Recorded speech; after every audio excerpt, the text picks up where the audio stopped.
저는 노동법 강의를 맡고 있는 김용호 노무사라고 합니다. 예, 반갑습니다. 자, 제 소개는 가름을 좀 하도록 하고요. 노동법에 대한 전반적인 2차의 공부 내용들, 이런 것들을 소개를 해드리도록 하겠습니다. 자, 시험 범위를 좀 말씀드릴게요. 자, 노동법은 원래 이제 한 과목입니다. 노동법. 그런데 일반적으로 1교시와 2교시가 나눠져 가지고 1교시에 노동법 1에 해당하는 파트를 이제 보통 이제 시험을 보게 되고요. 2교시에서 노동법 2에 해당하는 파트를 이제 시험을 보게 됩니다. 그때 노동법 1에 해당하는 파트는 이제 이 파트인 거죠. 이 파트에서 근로기준법, 기간제법, 파견법, 산안법, 산재보험법, 그다음에 고용보험법 이렇게 시험 범위에 들어가 있습니다. 자, 그런데 일반적으로 산안법은 시험까지 나온 적이 없어요. 한 번도. 고용보험법도 나온 적이 거의 없습니다. 없고 나오게 되면 거의 근로기준법에서 문제가 출제가 되고 있습니다. 문제 개수로 따지면은 25점짜리가 한 3문제 이렇게 가정하시면은 근로기준법에서 3문제가 다 나오는 경우도 꽤 많고요. 경우에 따라서 한 2문제. 그러니까 근로기준법이 거의 대부분을 차지하고 있습니다. 3문제나 2문제가 나오고 있는 거죠. 그 다음에 이제 가끔씩 이제 기간제법에서 한 문제, 파견법에서 한 문제. 그래서 이 두 법은 언제든지 나올 수 있습니다. 중요한 법이기 때문에 이것들은 상세히 공부를 하셔야 되고요. 산재보험법은 그렇게 자주 나오지는 않습니다. 이게 지금까지 한 문제 나왔거든요. 한 문제.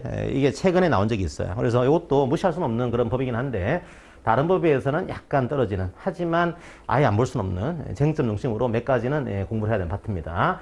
그래서 강약을 조절하실 때는 근로기준법에 투자를 많이 하셔야 되고요. 기간제법, 파견법도 거의 못지않은 어떤 시간을 투자할 필요가 있습니다. 비율적으로. 그 다음 산재법은 강사님이 소개해 주시는 그 정도 내용까지는 공부를 하셔야 될 것 같아요. 자, 그 다음에 노동법 2에 해당하는 2교시 파트는 법의 내용은 5가지인데 문제가 나온 적이 없어요. 이것들은 교원노동법, 공무노동법, 근로자참여법, 노동위원회법. 자, 이건 나온 적이 없고 노동조합법만 거의 한 3문제 나오고 있습니다. 그러니까 이것들은 딱 고정화되어 있는 거죠. 다른 법들은 1차에 혹시 나오게 되면은 1차 범위하고도 결합되어 있습니다. 그러니까 혹시 조금 그런 문제가 나오게 되면은 1차 문제 봤던 거를 가지고서 약간 접목을 시키는 그렇게 하셔야 되고, 이걸 상세하게 공부한다 그러기에는 효율성이 너무 떨어집니다. 떨어져서 그러니까 노동조합법을 중심으로 해서 여러분들이 공부를 좀 하시면 될 것 같습니다. 자, 그래서 강의 내용도 주로 근로기준법, 기간제법, 파견법 중심으로 강의를 하게 되고, 산재법도 조금 몇 가지만 강의를 하게 됩니다. 그 다음에 노동법 2교시는 노동조합법을 중심으로 해서 강의를 좀 하게 돼요. 자, 출제 경향을 좀 말씀드리도록 하겠습니다. 옛날에는 이렇게 출제가 된다 보시면 됩니다. 기본적으로 문제가 1교시에 두 문제인데 50점짜리 한 문제, 그 다음에 25점짜리 한 문제, 이런 구조예요. 자, 이런 구조인데 정확하게는 50점짜리에 두 개가 녹여 있습니다. 25점짜리 한 문제, 25점짜리 한 문제. 이런 구조다 보니까 그냥 엄밀하게는 25점짜리 문제가 한 3문제 나온다, 이렇게 이해를 하시면 돼요. 경우에 따라서는 50점은 약간 좋은 것 중에 하나가 중요한 쟁점과 그렇지 않은 쟁점들에 대해서 배점을 달리할 수 있습니다. 그러니까 얘가 25점이 아니고 얘는 30점, 얘는 20점. 그렇게 나올 수는 있어요. 하지만 일반적으로는 25점짜리가 한 3문제다, 이렇게 이해하시면 되겠습니다. 과거에는 작은 문제를 약수령으로 낼 때가 있었습니다. 근데 지금은 그런 문제가 안 나와요. 안 나와서 지금은 모든 문제가 이제 사례화되어 있다고 하는 거. 그러니까 사례를 푸는 문제가 대부분이다, 이해하시고요. 그 다음에 문제는 쟁점을 출제합니다. 그러니까 이게 평이한 문제들, 당연히 일반적으로 알고 있는 이론 문제들, 이런 것들이 나오지는 않고, 판례가 있는 것들, 그리고 쟁점이 되고 있는 것들, 그거 중심으로 이제 문제가 출제가 돼요. 무슨 말인가 하면, 오히려 1차에 비해서는 어떤 문제의 범위가 좁습니다. 1차는 넓죠, 굉장히. 다 봐야 돼요. 그런데 2차는 문제의 범위가 오히려 좁습니다. 좁지만 깊게 봐야 되는 거죠. 1차는 넓고 얇게 보는 문제고, 2차는 좁고 깊게 봐야 되는 형태로 이해를 하시면 되겠습니다. 공부하실 때 이 쟁점이 무엇인지 요거 중심으로 공부를 하셔야 되고요. 이 쟁점이 뭔가 하면은 판례가 있는 것들입니다. 딴 게 아니고. 판례가 있는 것들 중심으로 해서 공부를 하시면 돼요. 자, 그러면 이 판례 문제가 대부분인 건데, 이 판례를 굳이 나누게 되면 한 3가지 형태로 판례를 나눌 수가 있습니다.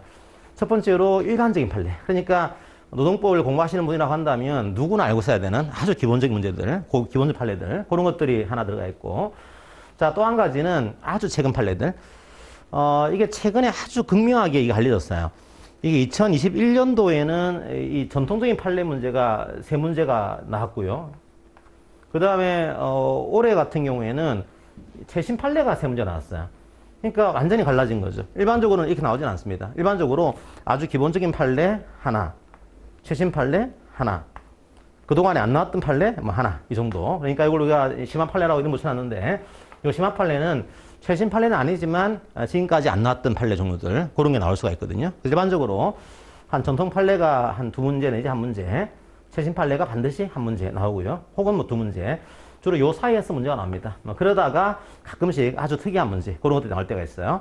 요 문제가 이제 과거에는 이게 회식 문제에서의 산재 문제로 나온 적이 한 번 있습니다. 아주 뭐 특이한 종류의 판례인 거죠. 자, 그래서 여러분들이 공부를 하실 때 올해의 문제가 최신 판례로 이게 다 나왔다고 하더라도 내년도도 이렇게 나올 거냐? 그렇지는 않습니다. 내년도는 또 전통적인 판례들이 충분히 나올 수가 있어요. 그래서 항상 기본은 깔아놓고 최신 판례를 약간 쌓아가는 구조 이렇게 공부를 하시면 되겠습니다. 그리고 이 심화 판례는 여러분들이 상세히 볼 수가 없어요. 이것들은 되게 판례집에 소개되어 있습니다. 판례집에 소개되어 있는 판례 중에서 아직까지 나오지 않은 것들, 뭐 그런 거 중심으로 해서 공부를 좀 하시면 됩니다. 제가 강의할 때 그런 것들을 알려드릴 겁니다. 그러니까 약간 좁게 쟁점 중심으로, 판례 중심으로 공부하신다. 이렇게 이해를 하시면 되겠습니다. 자, 이제 학습의 방법을 말씀을 좀 드리도록 하겠습니다. 자, 요거는 예시한 건데, 오늘 뭐 설명이니까 상세히 보진 않겠습니다. 그러니까 여기 아주 전형적인 그런 2차 문제라서 하나 가지고 왔어요. 자, 이게 어떤 형태의 문제인가 하면, 어떤 이제 분하고 판매 계약을 체결했습니다. 판매 용역 계약. 자, 이게 50점짜리입니다. 30점짜리 한 문제, 20점짜리 한 문제 이렇게 들어가 있는. 자, 그래서 판매 용역 계약을 체결했는데, 요 분이 나중에, 연장으로상을 청구합니다. 연장으로상을.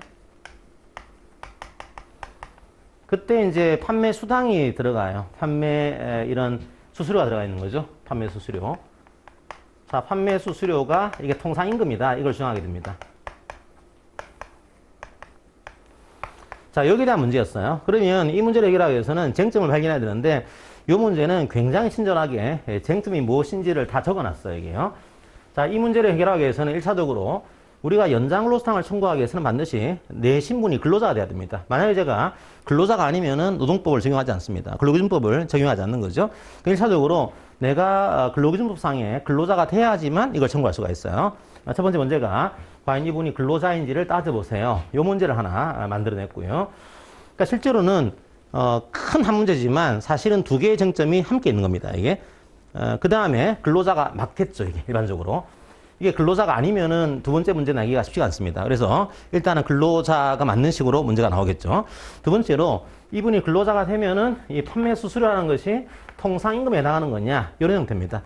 그러니까 한 문제 속에 쟁점 두 가지가 들어가 있는 거죠. 하나는 이분이 근로자인지에 대한 판단 기준 그거 하나. 두 번째로 통상임금에 대한 판단 기준 하나. 그런 식으로 쟁점을 두 가지를 몰아놓고 있는 거다. 이렇게 이해를 하시면 되겠습니다. 자, 그러면 이런 식으로 문제가 나온다. 다 쟁점이에요. 누가 근로자인지, 이 통상임금이 무엇인지 다 중요한 쟁점을 담고 있는 겁니다. 자, 그러면 그런 쟁점에 대해서 어떻게 이제 문제를 풀어야 되는지 설명을 드릴게요. 먼저 이제 공부 방법을 말씀드리면은, 2차는요, 넓게 보실 필요는 없어요. 예를 들면, 1차하고 다른 점 중에 하나가 1차 같은 경우에는 노동법에서는 노동자법에서는 조정, 중재 이런 거 중요하거든요. 그런데 2차에서는 안 나와요. 그런 문제가. 왜냐하면 쟁점이 없어요. 그냥 스무스하게 법조문을 연결시키고 있습니다. 그런 문제들은 문제 낼 리가 없는 거죠. 이게 변별력이 떨어진 문제입니다. 혹은 이제 우리가 가장 중요한 생각하는 근로시간. 근로시간은 1차에서는 굉장히 중요해요. 하지만 2차에서는 판례가 별로 없어요. 없으니까 굳이 근로시간에 대해서 판례가 없는 것들을 뭐 상세히 2차에서 공부한다 이럴 필요는 없는 겁니다. 약간의 강약 조절을 해야 되는 거죠. 그래서 항상 이제 우리가 2차에서 문제가 될 것은 쟁점을 끄집어내고 이 쟁점 중심 학습을 한다. 요걸 생각을 하셔야 되고요.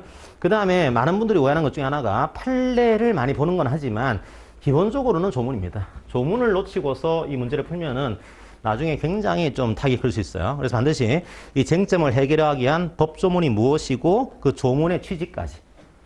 그러니까 여러분들이 이 차에서는 조문이 나왔으면 그 조문의 취지를 적어주는 게 바람직합니다. 여기에 배점이 될 수도 있고 안 될 수도 있어요. 하지만 왜 중요한가 하면 이 취지가 나와야지만 이 조문에 따른 판례가 이해가 돼요. 그러니까 조문의 취지가 뭔지 안 나온 상태로 판례가 나오게 되면 이 판례가 왜 나온 거지? 이런 연결성이 떨어질 수가 있습니다. 그래서 반드시 조문을 발견하시고 이 조문에 대한 취지가 무엇인지 이것까지 나열을 하셔야 돼요. 그 다음에 이제 이 쟁점을 해결하기 위한 두 가지가 있습니다. 하나가 학설, 두 번째가 판례. 그래서 학설도 적어야겠지만 기본적으로는 판례입니다. 근데 판례 법리는 조금 이제 애매한 것 중에 하나가 법학 과목은 암기 과목은 아니에요. 이해 과목이거든요. 반드시 이해를 하셔야 돼요. 이 판례가 무엇인지를 이해를 하셔야지만 사례가 약간 변형돼서 나오더라도 이걸 풀 수가 있습니다. 이 판례만 달달 외우신 분들은 사례가 약간 이게 꼬이게 나오면은 엉뚱한 판례를 적을 때가 있어요. 이해를 하셔야지만 정확한 판례를 적을 수가 있습니다. 근데 우리의 가장 큰 문제는 이게 수험 법학이에요, 이게. 그러니까 이게 학문적인 법학이 아니고 수험적인 형태거든요. 우리에게 주어지는 것은 법전밖에 주어지지 않습니다. 판례가 안 나오는 거죠. 우리가 인터넷을 볼 수가 없어요. 따라서 어쩔 수 없이 기본적으로 중요한 판례들은 암기를 해야 됩니다. 자, 암기할 때 약간 이제 전략적으로 보시게 되면 그냥 일반적인 것들은 이 흐름을 암기를 하시면 돼요, 흐름을요. 어떤 흐름인지. 근데 어떤 것들은 이게 판단 기준이 나올 때가 있습니다. 판단할 때 요런 것들을 가지고 판단한다. 이런 식의 요소가 나와 있는 그런 판례들이 있어요.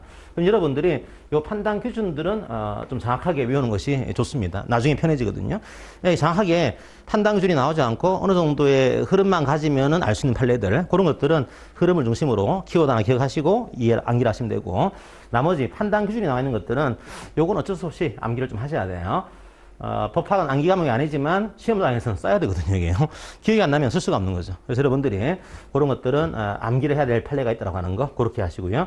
그 다음에 어쨌든 간에 여러분들이 목차가 제일 중요합니다. 그래서 목차를 중심으로 해서 여러분들이 훈련을 하시는 그런 것들을 좀 하셔야 돼요. 그럼 목차를 그냥 간단하게 예를 들어 보겠습니다. 요게 뭐 표준적인 건 아니지만 일반적으로 쓰는 목차 한번 보여드릴게요. 특히 노동법에서 이런 식으로 많이 쓰는 거죠.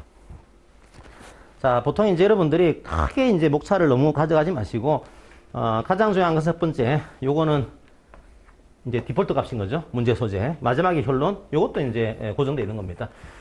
그러니까 여러분들이 과연 이 문제를 풀기 위한 쟁점이 무엇인가, 그걸 적어주는 것이 이게 문제 소재입니다. 그러니까 이거는 과연 이 문제를 풀기 위해서 내가 어떤 판례를 발견하고 어떤 조문을 발견할 거냐, 그거를 적어주는 거예요. 그럼 여러분들이 출제자입니다. 뭐 채점할 게 엄청 많아요. 어떻게 할까요? 1번만 보시면은 대강 알 수 있어요. 수험생 수준을. 그러니까 이게 이 친구가 이 문제를 아는 친구지 모르는 친구인지 문제 소재만 읽어보면은 대강은 파악할 수가 있습니다. 이미 첫인상이 결정이 되는 거죠. 그래서 첫 번째 문제를 잘 적어줘야 됩니다. 문제 소재를. 요거는 너무 장황하게 많은 분량을 쓸 필요가 없습니다. 예를 들면 이게 25점짜리라고 한다면 대개 한 4페이지 정도가 나옵니다. 일반적으로. 너무 쪽수에 구입하지 마세요. 이게 글자의 자기의 어떤 크기에 따라서 쪽수는 달라지고 있으니까 너무 쪽수에 구입하지 마시고 일반적으로 한 4페이지라고 하면은 문제의 소재를 한 페이지 넘어가는 문제 소재는 할 수가 없어요. 형들은 한 절반 넘어가지 않게 3분의 1이나 한 2분의 1까지 많으면은. 그래서 제가 볼 때는 한 3분의 1까지 괜찮습니다. 왜냐하면 요게 확 눈에 띄어야 돼요. 네. 요 부분들이 눈에 안 띄면은 나중에 헷갈립니다. 그래서 여러분들이 과연 문제의 쟁점이 무엇인지 줄거리를 나열하지 마시고 쟁점 중심으로 문제 소재를 적어 주시고요. 자, 그 다음에 이 문제를 해결하기 위한 이제 작업을 해야 됩니다. 그게 두 번째가 되겠죠. 자, 그럼 두 번째 적어줘야 할 게 1차적으로 이 문제를 해결하기 위한 조문, 그리고 이 문제 조문의 취지, 이런 것들을 발견하셔야 되고요. 두 번째로 이 문제에 대해서 분쟁이 있는 거죠. 해석이 다른 겁니다. 그 해석이 다른 데에 대한 학설의 시각들. 학설이 뭐 통일되어 있으면 적을 필요가 없겠지만 학설이 좀 분리되어 있을 경우에는 학설도 가볍게 적어주는 것이 바람직합니다. 학설은 문제에 따라서 배점이 될 수도 있고 안 될 수도 있어요. 배점이 될 수도 있으니까 학설은 가볍게라도 나와 있는 학설들은 적어주는 것이 바람직하고요. 가장 중요한 배점은 판례입니다. 판례 법리. 그래서 이 문제에 대한 판례는 어떻게 생각하고 있는 거냐, 이게 이제 핵심이 되는 거죠. 그래서 이제 이런 문제들을 여러분들이 적어주는 구조고요. 항상 조문 그리고 취지까지 적어주셔야 돼요. 중요합니다. 취지도. 그 다음에 학설 나와 있으면 적어주시고 판례 법리 중심으로 적어주시면 되겠습니다. 자, 그런데 주의해야 될 게 여러분들이 여기까지만 하면은 점수가 안 나옵니다. 대개 이게 100점으로 이해하게 되면은 문제 소재 한 10%, 예를 들면요. 그 다음에 한 결론 부분에 한 5% 이렇게 들어갈 수 있습니다. 자, 나머지가 이제 쟁점과 사안의 검토인데, 그러면 우리가 해결하려는 것은 이 문제를 해결해야 되는 거죠. 판례 법리를 설명하는 게 우리의 문제가 아니고, 이 판례 법리에 따라서 이 문제를 해결해야 돼요. 따라서 이 사안의 검토, 사안의 적용도 굉장히 중요한 문제입니다. 그래서 보통 이제 배점은 다양하게 나오겠지만, 만약에 얘가 한 50이다, 그러면 얘가 한 35 나오겠죠, 그죠? 이런 식으로. 그러니까 사안 검토도 절대로 이게 배점이 약하지가 않습니다. 물론 이제 아주 이제 판례 법리가 중요한 곳에서는 뭐 60에서 25 이렇게 할 수는 있겠죠, 그죠? 자, 하지만 그렇다고 하더라도 이 배점이 적은 배점이 아니에요. 굉장히 많은 배점이니까 반드시 사안을 검토를 제대로 하셔야 됩니다. 그래서 이제 1번의 분량이 이 정도면은 한 2번 분량은 한 요 정도까지. 그 다음에 이제 여기까지 정도까지. 3번에 해당하는 사안 검토가 이 정도까지 되겠죠, 그죠? 3번이. 자, 그렇게 해서 여러분들이 어떤 그 수험적으로 이렇게 문제 푸실 때 대강 이제 분량을 판단하셔가지고, 이게 한 5%, 10%, 이게 한 5%, 그 다음에 나머지가 80% 중에서 한 5대 뭐 3 이 정도로 분류한다. 이렇게 문제를 푸시면 되겠습니다. 자, 그 다음에 사안 검토는 이제 이 판례를 기준으로 해서 이 문제를 해결해야 돼요. 판례에 대입하는 겁니다. 이 판례에 따르면 1번 이 판단 기준이 요건 충족을 했다. 예를 들면 아까 판매 수당 같은 경우에는 통상임금의 기준이 세 가지가 있거든요. 정기성, 자, 일률성, 고정성 이렇게 돼 있어요. 그러면 이제 여러분들이 사안 검토할 때 이렇게 하는 거죠. 이 판매 수수료는 정기성을 어떻게 해가지고 충족을 했다. 일률성은 이런 건데 이렇게 보니까 충족을 한 거다. 고정성도 이렇게 하니까 충족한 거다. 따라서 이걸 종합 고려해 보니까 통상임금이 맞다. 그런 식으로 가급적이면은 판단 기준이 다양할 때는 그 판단 기준에 따라서 사안을 고집하는 것이 좀 눈에 띕니다. 그리고 이제 가급적이면은 너무 칸을 이렇게 연결해 쓰지 마시고요. 이런 것들은 떨어뜨리는 거죠. 떨어뜨려 가지고 가독성이 좋게 그렇게. 지금 이 채점하는 분들은 몇 천장을 보고 계신 거예요. 가급적이면 눈에 잘 띄는 식으로 좀 이 글씨도 할 필요가 있습니다. 자, 그래서 이걸 마친 다음에 마지막으로 결론. 이것도 적어줘야 됩니다. 결론도 사안 검토랑 거의 같아요, 이거는요. 같지만 그래도 마지막으로 이 해고는 무효인가 아닌가. 이 해고는 서면 통지하지 않았기 때문에 무효가 된다. 이런 식으로 가볍게라도 결론을 적어줘야 됩니다. 결론도 배점이 들어가요. 그러니까 여러 가지 배점이 몰려있는 구조니까 여러분들이 이런 기본적인 판례에 따른 그런 목차를 이해하시고 문제를 푸시면 되겠습니다. 자, 그렇게 해서 이제 기본적으로 한 4개의 목차를 잡는다. 하지만 좀 쟁점이 많을 때는 목차가 길어질 수도 있고 목차가 이렇게 나눠질 수도 있어요. 기본적으로 한 4개로 생각하시고 훈련을 하시면 되겠습니다. 자, 이제 마지막으로 자, 커리큘럼을 좀 말씀드리고 마무리하도록 하겠습니다. GS1기는요, 이제 GS 연기는 넓게 봤어요. 아무리 2차라고 하더라도. 근데 GS1기부터는 넓게 보지 않습니다. 쟁점만. 노동부의 정석에 나와 있는 쟁점 파트만 끄집어가지고 그것만 공부를 하게 됩니다. 자, 그런데 또 한 가지. 올해는 판례집을, 도예된 판례집을 좀 출간할까 합니다, 이게. 왜냐하면 주로 판례 문제인데, 이 판례를 모르시고 들어가거나 이런 분들이 생각보다 많아요. 많아서 판례 중심으로 학습을 하게 될 겁니다. 쟁점과 판례를 함께 보는 식으로 공부를 하게 돼요. 이 두 가지가 핵심이다. 이해하시고요. 쟁점과 중요한 판례의 사실관계들을 좀 이해하는 식으로 학습을 하게 됩니다. 뭐 GS 얘기는 말씀드렸으니까 GS 얘기는 이제 사례 중심으로 공부를 하게 되고요. 마지막으로 모의고사를 봐서 최종적으로 점검을 한다. 이해를 하시면 되겠습니다. 자, 노동법은 이런 식으로 이제 시간이 진행이 됩니다.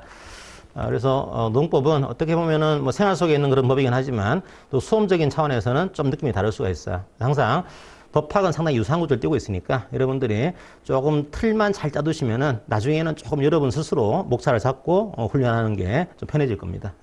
그렇게 하시고 노동법을 함께 공부를 하셨으면 좋겠습니다. 자, 그러면 제 이제 설명을 마치고 이제 마치도록 하겠습니다. 네, 고맙습니다. 예.